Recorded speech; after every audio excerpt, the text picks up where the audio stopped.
አሳያለሁ። እንደውም ሱብሂን ሰግዶ ከተነሳ በኋላ ደውሎልህ እከሌ የምትባል ፋኖ የት ነው ያለው እዚህ እንቀጣጠር ብሎ አዛን እያሉ እሳቸውን መቷቸው። አዛኑ አላበቃም። አላሁ አክበር ብለው ሁለት አላሁ አክበር እንዳሉ መቷቸው እሳቸውንም ማለት ነው። መስጊድ ውስጥ የተከበረ ቦታ ላይ ገብቶ ሙስሊሙን መግደል ማለት ምን ማለት ነው? ከምን መጣ? ወላሂ ሰላም አለይኩም ወራህመቱላሂ ወበረካቱሁ። ሰላም ውድና የተከበራችሁ ቻናል ተከታዮች እንዴት ናችሁ? ነዳኝ አልሐምዱሊላህ ረቢል ዓለሚን ለከል ሐምዱ ለከል ሽክር። ሰላም ናችሁ ወይ? ዛሬ በአዲስ ቪዲዮ ብቅ ያለው ዛሬ የመጣሁበት ደግሞ በጣም በሚያሳዝን ነገር ነው። ሀገራችን ላይ በጣም አሁን ላይ በጣም ያስተላ ስንት አመት እንግዲህ የሆነው እንግዲህ ሀገራችን ሰላም። ስለዚህ እኔ ከመናገሬ በፊት ያለውን ነገር እንመልከተውና ቪዲዮ መጀመሪያ እንመልከትና በዛ ነገር ላይ እናንተ የምትሉ ነገር ነው እኔም እንትን ያለኝንስ ይመልስላችኋለሁ ማለት ነው። መጀመሪያ ወደ ቪዲዮ እንሄድና ወደ ቪዲዮ ከመሄዳችን በፊት ይሄን ቪዲዮ ላይክ ሼር እያደረጋችሁ ባካችሁ ይድረስ ለሁሉም ለኢትዮጵያ ሙስሊሞች እንዲሁም ክርስቲያኖች ማለት ነው። ሁሉም ሰው ማወቅ ያለበት እውነታ ስለሆነ ሁሉም ማወቅ አለበት። ተድፈድፍኖ ሁሉም እንትን መሾድ የለበትም። ሁሉም ማወቅ አለበት። እንደ አይነት ነገር መሆን የለበትም ማለት ነው። እሺ ወደ ቪዲዮ ሼህ ጀማል አዛን አሉ ኡስታዙ ማለት ነው። አዛን እያሉ እሳቸውን መቷቸው። አዛኑ አላበቃም። አላሁ አክበር ብለው ሁለት አላሁ አክበር እንዳሉ መቷቸው እሳቸውንም ማለት ነው። ከዛ እሳቸውን ሲመቷቸው ሼህ አብዱ ደግሞ ይሄ ሐፊዝ ነው ሼህ አብዱ የምንልህ ማለት ነው። እሺ 5 ልጅ ያለው ሐፊዝ ነው ቁርአን ነው የሚያስቀራው እና ደግሞ የወጣቶች ወረዳው እንትን ነው። ከነዚህ ውስጥ አለ ይሄ መኪናይቱ ውስጥ ያለው ይሄ የተመተመው ይሄኛ ያለው ነው ሙቤ። አይ መኪና ውስጥ ያለው እዚህ ይሄ መኪናይቱ ውስጥ ያለው ማለት ነው። ሻብዱ እሱ ነው። ኦኬ ይሄ ነው። ከዛ እሱን ደግሞ ተው ብሎ ሼህ ጀማል ሲመቷቸው እንትን ሲል እሱን መቱት። እሱን ደረቱ ላይ ምናምን መቱት። ወደ 5 ቦታ መተውታል። ይሄን እንደገና ቃሲም እንግዲህ ከወረደ ነገር ከወረደ 2 አመት ነው ከስልጣኑ ራሱ ማለት ነው። እነሱ የዛ ጊዜ የለም እዚህ ወረዳ ላይ እነሱ ራሱ ከዛ ከስልጣን ስትል ምን የመስጂድ ነው አይደለም። በፊት የወረዳው የሚኒሻ ጽህፈት ቤት ኃላፊ ነበር የዛሬ 2 አመት። ኦኬ የዛሬ 2 አመት። ከዛ ከስልጣን ወርዶ ነው አሁን ያለው ልጁ ማለት ነው። ከዛ ገቡ ገደሉት። ቃሲምንም መቱት። ተውተው ሲል እሱም ቃሲምንም መቱት። አራታቸውን ገደሉ። ከገደሉ በኋላ ልጆች የተመቱ ልጆች ነበሩ። ባጥር ላይ ዘለው አመለጡ በጓሮ በኩል 100% እየነገርኩ ነው። አንድ አይደለም ቀርቶ አሊም አይደለም ቀርቶ ኡስታዝ ሙአዚን ከሚገደል ሙሉ መስጊድ ብታቃጥል መርጣለሁ። አንተ አንድ ስዕል ተቀደደ ብለህ ያን መከራሳይ በራስህ ስዕል የሳልከው በራስህ የገዛው ለዛውም ደግሞ ራሷ ያልሆነችዋል ስለ የሰየምካትን አካል ይሄን ያክል እናቷን ሁሉ ጉሮሮዋን አንቀህ ሚዲያ ላይ አመጣ። ያዙኝ ልቀቁኝ ያላችሁ እኔም ከእናንተ ጋር ተጨመርኩ። እንዴት ሀገር ሰላም በሆነበት እንዴት ኦርቶዶክስ ትነካለች? እንዴት ምን አገባት ብዬ ሪኦ አልኩ። ሙስሊም ብትሆን በተለይ በጣም ጮህ ነበር። ልክ ከእናንተ ጋር ይዤ ትገደል ትፈለጥ አንገቷ ይሰቃል ልል ነበር። ሙስሊም ብትሆን አሳልፌ እሰጣቸዋለሁ ወላሂ ወረቢ። ለምን ትነካለች ሃይማኖትን? ግን ኡስታዝን ያክል መስጊድ ተገብቶ እየተረሸነ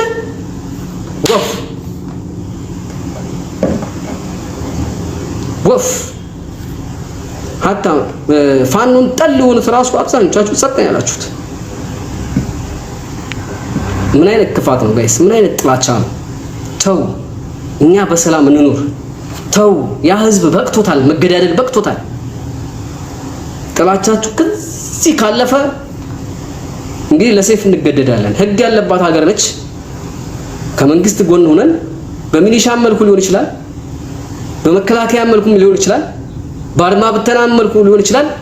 በተለይ ከአማራ ክልል ውጭ ካሉት ሰፖርት እየጠየቅን አማራ ክልል ያለ ሙስሊም እስከ አፍንጫ መታጠቅ አለብህ።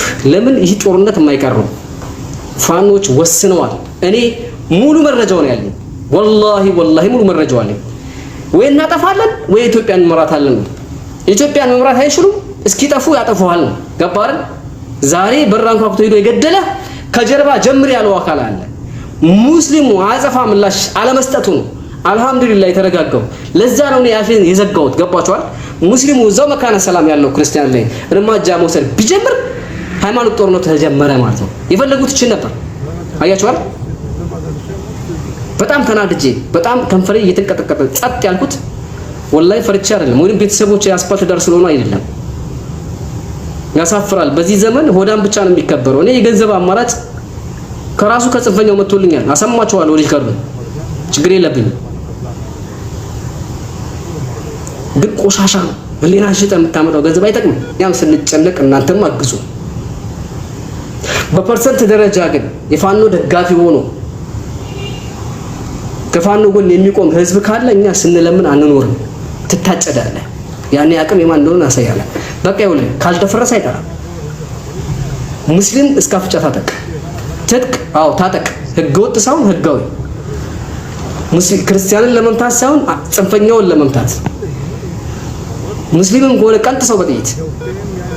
ፋኖ የሚባል አደረጃጀት ከነንቁላሉ ማጥፋት አለብህ።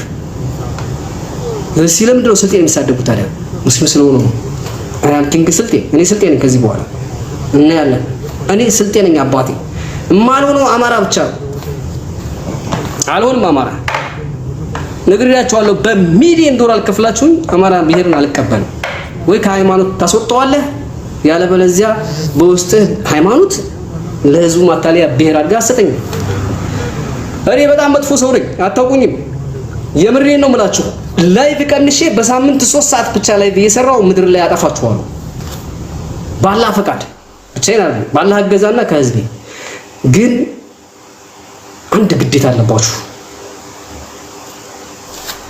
መገመት ቀላል ነው እናንተ። ሆዳም ሙስሊም በዝቷል። ሙስሊሙ ሆዳም ሆናችኋል። ይኸውላችሁ እንዴት ለዚህ ዓለም ጊዜ ትሰራላችሁ? እንዴት ይሄን ያክል ሆዳም ትሆናላችሁ? እንዴት ይሄን ያክል እንዴት ነው ስለመኖር የምትጨነቁት? ጋይስ እንዴት ሙስሊም ሆነ አንተ ስለመኖር ትጨነቃለህ? እነዚህ አሳያለሁ። እንደውም ሱቢን ሰግዶ ከተነሳ በኋላ ደውሎልህ እከሌ የምትባል ፋኖ የት ነው ያለው እዚህ እንቀጣጠር ብሎ የሚዋጋ ሙስሊም እፈጥራለሁ። ወላሂ እፈጥራለሁ። ግን ፋኖን የሚዋጋ ነው እንጂ ክርስቲያን አይደለም።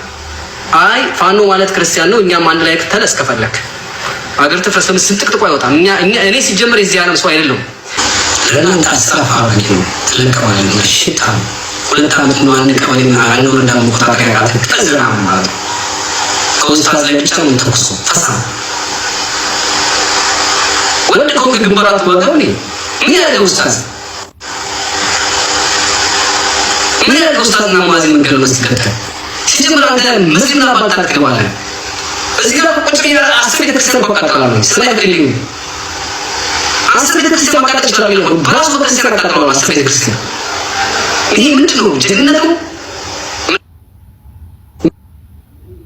አውልቆ ጫማ ሀታ ጫማ እንኳን ያለበሰ ጫማውን አውልቆ አዛን የሚልን ሰው መግደል ጀግንነት ነው እንዴ? ፈሳ። ለዚህ ነው አማራ ፋኖ ጀግና ነው፣ አርበኛ ነው፣ ድሮም የታወቀ ነው። 24 ሰዓት ጅኒ ቆረስ ተነበሩ እከክ ሽማግሌና እንትን መግደል ጀግንነት መስሎ ነው። ሰው በተኛበት በቦምብ መግደል ጀግንነት ነው። ጀግንነት ምን እንደሆነ እናሳያችኋለን። ትንሽ ጊዜ ጠብቅ። መስጊድ ውስጥ የተከበረ ቦታ ላይ ገብቶ ሙስሊሙን መግደል ማለት ምን ማለት ነው? ከምን መጣ? ወላሂ ጥላቻ ነው፣ ሌላ አይደለም። ወማ ነቀሙ ሚንሁም ኢላ አን ዩእሚኑ ቢላሂል አዚዚል ሐሚድ። ከነሱ ምንም አልጠሉባቸውም አለ አላህ። አሸናፊና ምስጉን በሆነው ጌታ በአላህ ማመናቸው እንጂ ወንጀል የሆነባቸው ሌላ አይደለም። አዎ ላኢላሃ ኢላላህ ስላል ሙሐመዱን ረሱሉላህ ስላል ጠላት አድርጎ ያዘ። ይሄ ነው ወንጀላቸው፣ ሌላ አይደለም። ምን አጠፉ? ምን አጠፉ? ሙስና በሉ? የሰው መሬት ነኩ? ላ በቃ ሙስሊም ስለሆኑ ብቻ ወንጀለኛው ነው። ወላሂ በዚሁ አጋጣሚ በተለያየ ዓለም ላይ ያላችሁ ይሄን አጥፊ ቡድን፣ የሰውን ንብረት የሚዘርፍ ቡድን፣ በተለይ ሙስሊሞች የምትረዱ የምትደግፉ በሙስሊሞች ደም ላይ እየቆመራችሁ መሆኑን ወቁት። ተጠያቂ ናችሁ። ወላሂ አላህ ወላ ተዓወኑ ዐለል ኢስሚ ወልዑድዋን፣ በወንጀል ድንበር በማለፍ እንዳትተባበሩ ብሏል አላህ። በምንም መልኩ እየረዳችሁ ግን ኡስታዞቻችሁ የሚገደሉበት፣ እየረዳችሁ ወገኖቻችሁ የሚገደሉበት መላ ኢትዮጵያን ሊቃወሙ የሚገባ ጉዳይ ነው። ለምን? ሰላማዊ ሰው ነው እየተገደለ ያለው፣ ሰላማዊ ሰው ነው እየተዘረፈ ያለው፣ ሰላማዊ ሰው ነው እየታገተ ያለው። ሁሉም ሊቃወሙ ይገባል። ለምን ከተባለ የሀገርን ሰላም የሚያደፈርስ የሚያበላሽ ሰው በእርስ በርስ ግንኙነቱ አብሮ ሁሉ የሀገርን ሰላም የሚያደፈርስ ነው። ኢስላም እኮ አስተምሮ የሚገርም ነው። ሕፃናት እንዳትነኩ አለ፣ ሽማግሌ እንዳትነኩ፣ ሴቶችን እንዳትነኩ፣ ቤተክርስቲያን እንዳታፈርሱ፣ መስጊድ እንዳታፈርሱ፣ ዛፍ እንዳትቆርጡ የኢስላም ትእዛዝ ነው። ከጦርነቱ ጋር ግንኙነት ያለውን ብቻ ነው። ህጋዊ ጂሃድ እንኳን መጥቶ ይህ ነው የኢስላም አስተምሮ። ቤተክርስቲያን እንዳይፈርስ፣ መስጊድ እንዳይፈርስ፣ ማምለኪያ ቦታዎች እንዳይነኩ፣ ዛፍ እንዳይቆረጥ፣ ሕፃናት እንዳይነኩ፣ ሴቶች እንዳይነኩ። ሌላውን ያከብራል። እስራኤል ዛሬ ፍልስጤም ላይ